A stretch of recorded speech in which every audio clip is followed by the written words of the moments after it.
میں نے اپنی زندگی میں 70 کے قریب پہنچ رہا ہوں، میں نے اتنی بڑی تباہی آج تک نہیں دیکھی۔ اتنا بڑا نقصان ہر صوبے میں، KPK میں تباہی آئی ہوئی ہے، جنوبی پنجاب میں، سندھ میں۔ ابھی میں نے کوئٹے میں، میرے دوست رہتے ہیں، میں نے ان سے تھوڑے سے حالات لیے، وزار و قطار ہونے لگے کہ مولانا آپ تصور ہی نہیں کر سکتے ہیں کہ کس قدر تباہی کے مناظر ہیں۔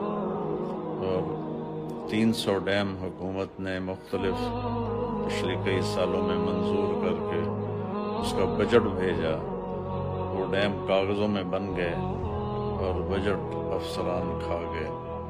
کچے گھر ہیں بلوچستان میں، کچی سڑکیں ہیں، انفراسٹرکچر کبھی بننے ہی نہیں دیا تو ہیلپ بھی نہیں ہو سکتی۔ اور ایک ریلوے کا پل تھا، انگریزوں نے 130 سال پہلے بنایا تھا مچھ کے قریب، تو وہ بھی ٹوٹ گیا ہے، تو ریل بھی نہیں جا رہی، سڑکیں ٹوٹ گئی ہیں تو کوئی گاڑی بھی نہیں جا سکتی، تو لوگ ڈوب کے بھی مرے ہیں اور اب بھوک سے مر رہے ہیں، بیماریوں سے مر رہے ہیں۔